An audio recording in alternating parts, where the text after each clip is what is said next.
আসসালামু আলাইকুম। রাতের লাইভে সকলকে শুভেচ্ছা স্বাগতম। আশা করি সকলে ভালো আছেন।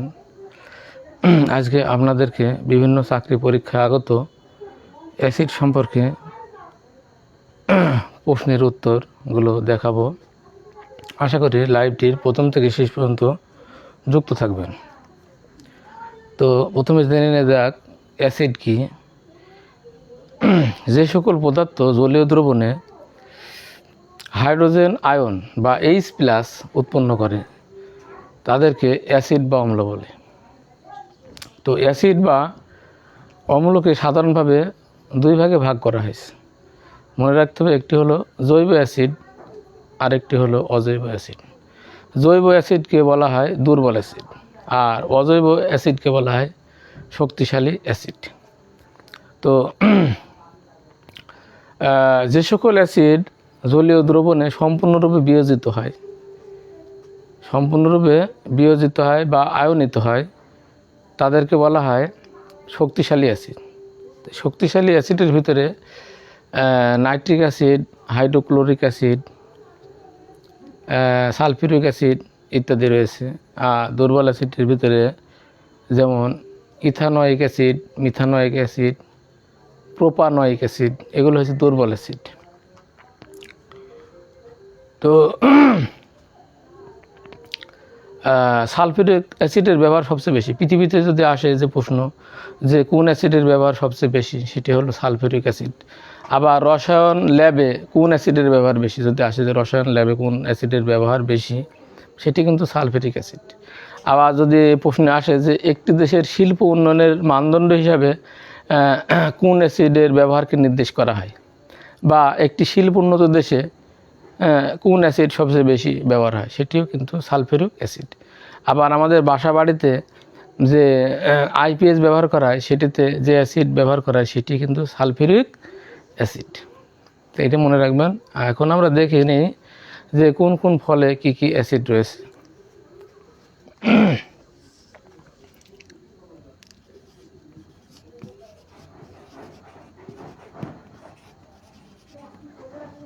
অ্যাসকর্বিক বা এসকর্বিক অ্যাসিড। এই অ্যাসকর্বিক বা এসকর্বিক অ্যাসিড মনে রাখতে হবে যে ভিটামিন সি এর অপর নাম কি যদি আসে, তাহলে সেটি কিন্তু অ্যাসকর্বিক অ্যাসিড হবে। তো অ্যাসকর্বিক অ্যাসিডের ভিতরে আছে কমলা লেবু। কমলা লেবু বা কমলা, পেয়ারা,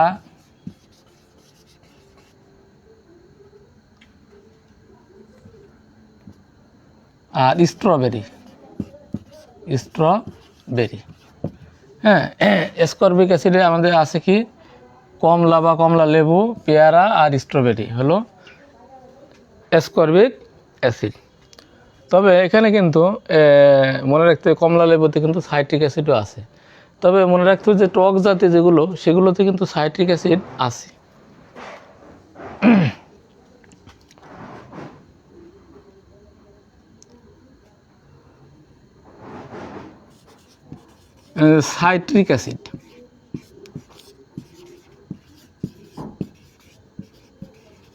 সাইট্রিক অ্যাসিড মনে রাখতে হবে লেবু,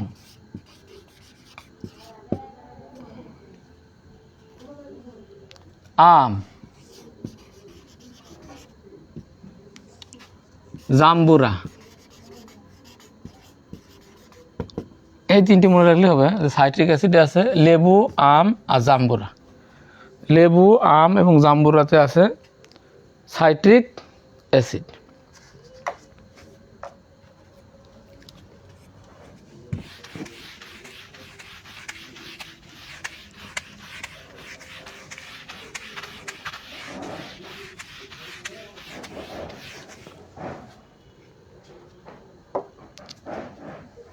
ম্যালিক অ্যাসিড।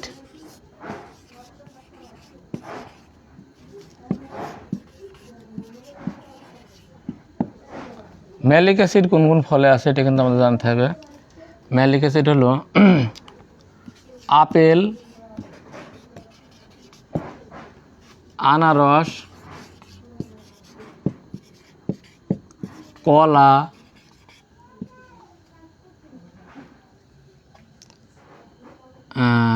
নাশপাতি,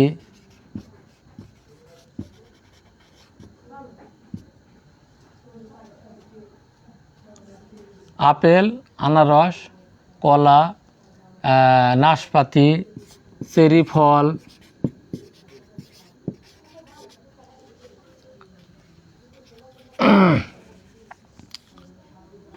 আপেল, আনারস, কলা, নাশপাতি, চেরি ফল, গাজর, গাজর আর তরমুজ। মনে রাখতে হবে যে ম্যালিক অ্যাসিডের ভিতরে কী কী আছে? আপেল, আনারস, কলা, নাশপাতি, চেরি ফল, গাজর, তরমুজ, এগুলো হলো ম্যালিক অ্যাসিড। এগুলো লিখে রাখতে হবে। আপেল, আনারস, কলা, নাশপাতি, চেরি ফল, গাজর, তরমুজ, ম্যালিক অ্যাসিড। ম্যালিকের পরে হলো স্যালিক অ্যাসিড। এই স্যালিক অ্যাসিড, এটা মনে রাখতে হবে যে স্যালিক অ্যাসিড যে আমরা এখন প্রচুর পরিমাণে পাওয়া যাচ্ছে। স্যালিক অ্যাসিড এটা হলো টমেটো।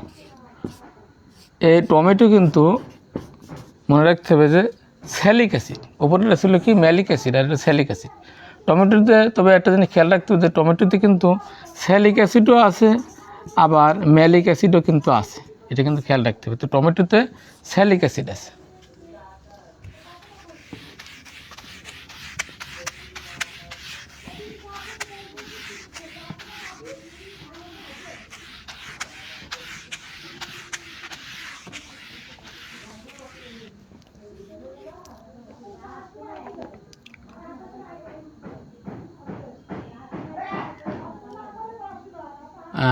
অক্সালিক অ্যাসিড,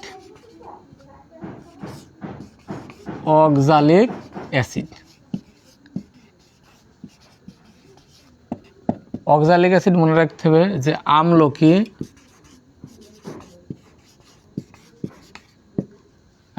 আমলকি, তারপরে কাঁচা আম, আমলকি, কাঁচা আম আর সবজি। সবজি বলতে এখানে আমাদের মনে রাখতে হবে যে অক্সালিক অ্যাসিডের যে সবজিগুলো আছে সেই সবজির ভিতরে আছে, সবজিগুলো হচ্ছে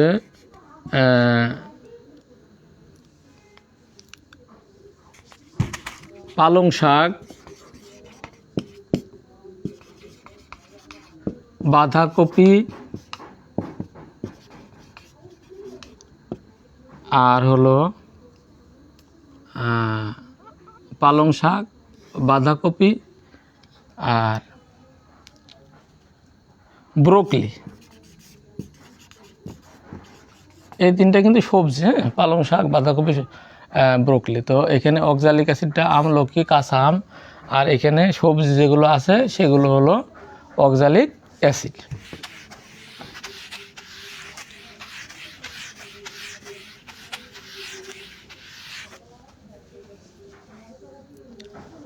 আর টারটারিক অ্যাসিড,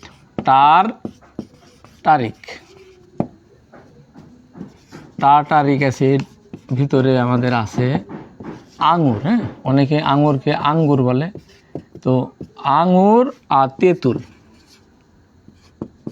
আঙুর আর তেঁতুলের ভিতরে টারটারিক, এই তেঁতুল টারটারিক মানে মিল আছে। তেঁতুল টারটারিক, আঙুর আর তেঁতুল হলো টারটারিক অ্যাসিড।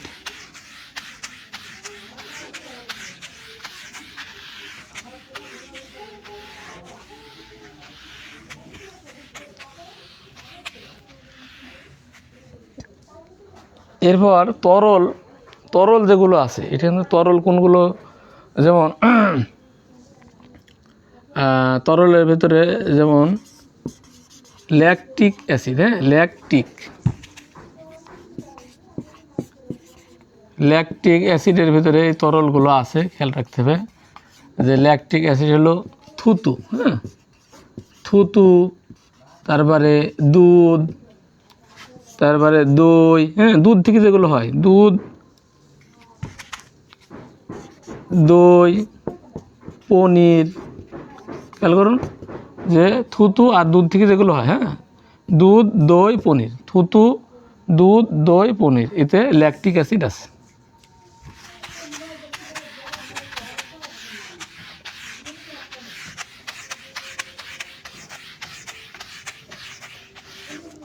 কচুতে কোন অ্যাসিড আছে? অনেক সময় পরীক্ষা আসতে পারে যে কচুতে কোন অ্যাসিড আছে। কচুতে আছে ক্যালসিয়াম অক্সালেট। হ্যাঁ, ক্যালসিয়াম। কচুতে যে অ্যাসিডটি আছে সেটি হলো ক্যালসিয়াম অক্সালেট।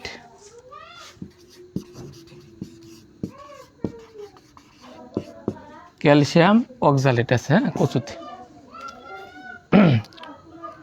মানে কচুতে আছে আমাদের ক্যালসিয়াম অক্সালেট।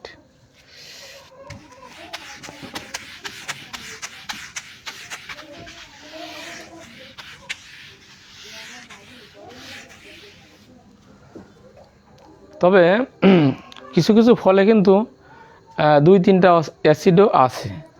যেমন লেবুতে আমরা দেখছি যে সাইট্রিক অ্যাসিড, আবার কমলা লেবুতে কি সাইট্রিক অ্যাসিডও আছে, আবার সেখানে অ্যাসকর্বিক অ্যাসিড আছে। যেমন ডুমুরে কি কি আছে? অ্যাসিড আছে।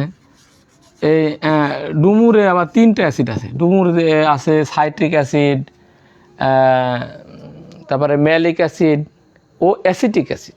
ডুমুরে আছে সাইট্রিক অ্যাসিড, ম্যালিক অ্যাসিড ও অ্যাসিটিক অ্যাসিড।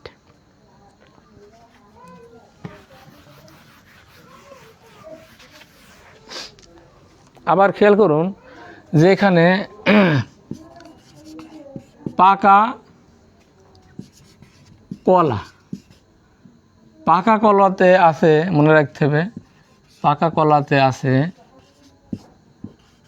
এমাইল অ্যাসিটেট। হ্যাঁ, এখানে অ্যাসিটেট, এই 3টে কিন্তু খেয়াল রাখতে হবে।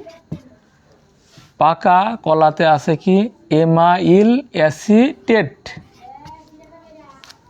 আর পাকা আনারসে আছে ইথাইল। হ্যাঁ, ওটা হচ্ছে এমাইল আর এটা হচ্ছে ইথাইল অ্যাসিটেট। তো পাকা কলাতে হলো এমাইল অ্যাসিটেট, পাকা আনারসে হলো ইথাইল অ্যাসিটেট। আর পাকা কমলাতে আছে অকটাইল অ্যাসিটেট। মনে রাখতে হবে, এটা কিন্তু অকটাইল। এই অকটেনের কথা মনে রাখতে হবে, তাহলে মনে থাকবে কিনা যে অকটাইল অ্যাসিটেট। এই 3টা কিন্তু খেয়াল রাখতে হবে যে পাকা কলাতে আছে এমাইল অ্যাসিটেট, পাকা আনারসে হলো ইথাইল অ্যাসিটেট, আর পাকা কমলায় আছে অকটাইল অ্যাসিটেট।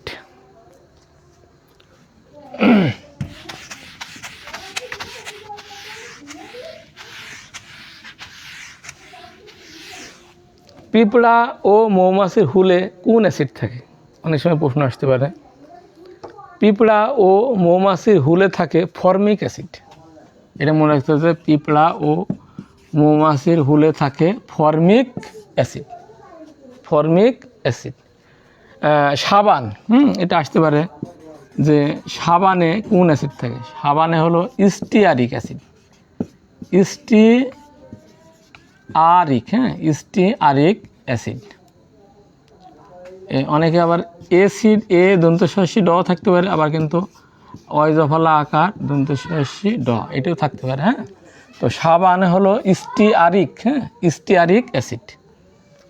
সাবানে যেটা অ্যাসিড থাকে সেটা হলো স্টিয়ারিক অ্যাসিড। চাতে থাকে ট্যানিক অ্যাসিড। মনে রাখতে হবে, চাতে কি কোন অ্যাসিড থাকে? Tannic acid.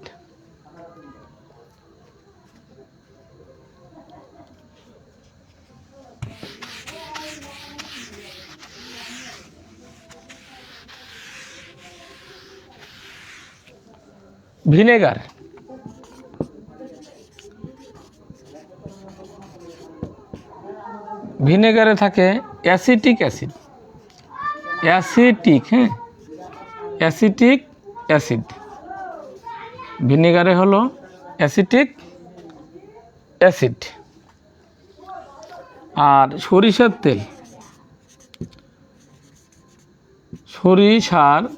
সরিষার তেলে থাকে সরিষার তেলে একটা জিনিস মনে রাখতে হবে যে সরিষার তেলে কিন্তু প্রচুর পরিমাণে ইউরিক অ্যাসিড থাকে। তো ইউরিক কথা মনে থাকলে কিন্তু সরিষার তেলে মনে থাকবে। ইউরিক থেকে হলো ইরোসিক, হ্যাঁ, এটা হলো ইরোসিক অ্যাসিড। সরিষার তেলে যেটা থাকে সেটা হলো ইরোসিক অ্যাসিড।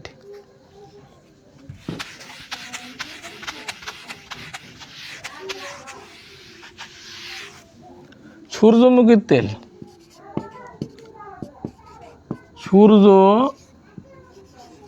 সূর্যমুখীর তেলে থাকে লিনোলিক, হ্যাঁ, লিনোলিক অ্যাসিড। সূর্যমুখীর তেলে থাকে, তো মনে রাখতে হবে যে চায়ে কি থাকে ট্যানিক অ্যাসিড, ভিনেগারে হলো অ্যাসিটিক অ্যাসিড, সরিষার তেলে হলো ইরোসিক অ্যাসিড, আর সূর্যমুখীর তেলে থাকে লিনোলিক অ্যাসিড।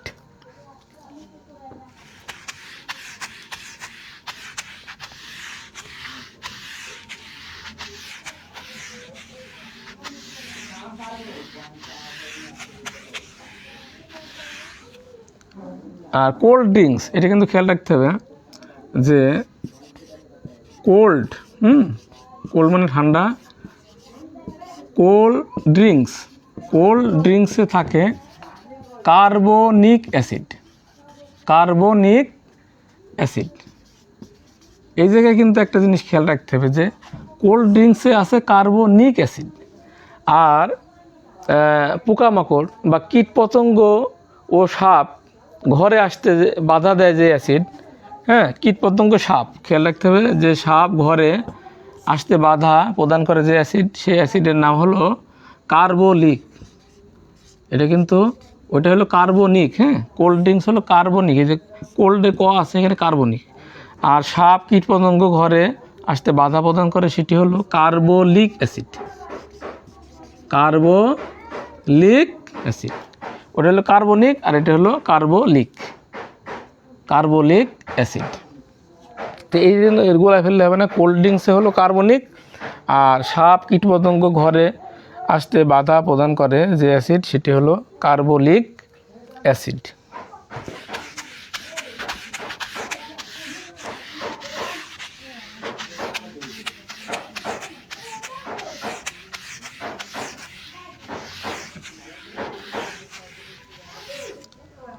কোষের গঠন মনে রাখতে হবে যে কোষের গঠন ও শক্তি উৎপাদনে সহায়তা করে কোন অ্যাসিড, সেটি হলো ফ্যাটি অ্যাসিড।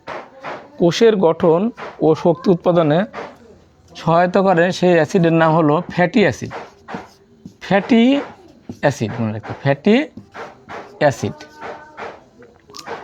আবার অনেক সময় পরীক্ষা আসে যে অ্যামাইনো অ্যাসিড কোন ধরনের, তো এটি কি অম্লধর্মীয়, ক্ষারধর্মীয় না অম্ল ও ক্ষারধর্মীয়? তো অ্যামাইনো অ্যাসিড মনে রাখতে হবে যে অম্ল ও ক্ষারধর্মীয় দুইটাই। অ্যামাইনো অ্যাসিড হলো অম্ল ও ক্ষারধর্মীয়।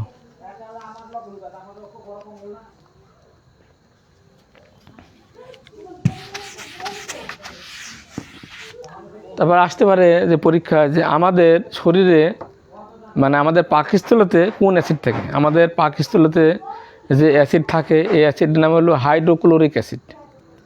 এটি খাদ্য হজমে সহায়তা করে, মনে রাখতে হবে হাইড্রোক্লোরিক অ্যাসিড। আমাদের পাকস্থলীতে যে অ্যাসিড থাকে সেটি হলো হাইড্রোক্লোরিক অ্যাসিড। আর সর্বকালের সবচেয়ে শক্তিশালী অ্যাসিডের নাম কি? অনেক সময় আসতে পারে যে সবচেয়ে শক্তিশালী অ্যাসিডের নাম কি? সবচেয়ে শক্তিশালী অ্যাসিডের নাম হলো, মনে রাখতে হবে, ফ্লুরো। অনেক জায়গায় ফ্লোরো লেখা আছে, তো এটা হবে ফ্লোরো অ্যান্টিমনিক অ্যাসিড। হ্যাঁ, বিশ্বের সবচেয়ে শক্তিশালী অ্যাসিডের নাম হলো ফ্লুরো অ্যান্টিমনিক অ্যাসিড। তো অনেক জায়গায় কিন্তু এখানে ফ্লোরো লেখা আছে, হ্যাঁ, ফ্লোরো অ্যান্টিমনিক অ্যাসিড। বিশ্বের সবচেয়ে শক্তিশালী অ্যাসিডের নাম হলো ফ্লুরো অ্যান্টিমনিক অ্যাসিড। আর সবচেয়ে বিষাক্ত অ্যাসিডের নাম হলো SI, হ্যাঁ, SI,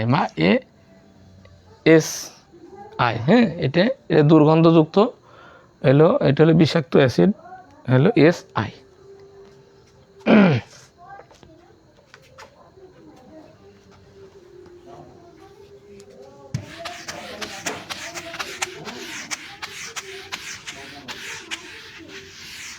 তারপরে আসতে পারে যে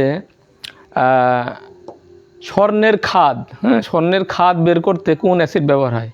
স্বর্ণের খাদ বের করতে নাইট্রিক অ্যাসিড, মনে রাখতে হবে। স্বর্ণের খাদ বের করতে সহায়তা করে হলো নাইট্রিক অ্যাসিড। নাইট্রিক অ্যাসিড, এটি কিন্তু অনেক পরীক্ষা আসে।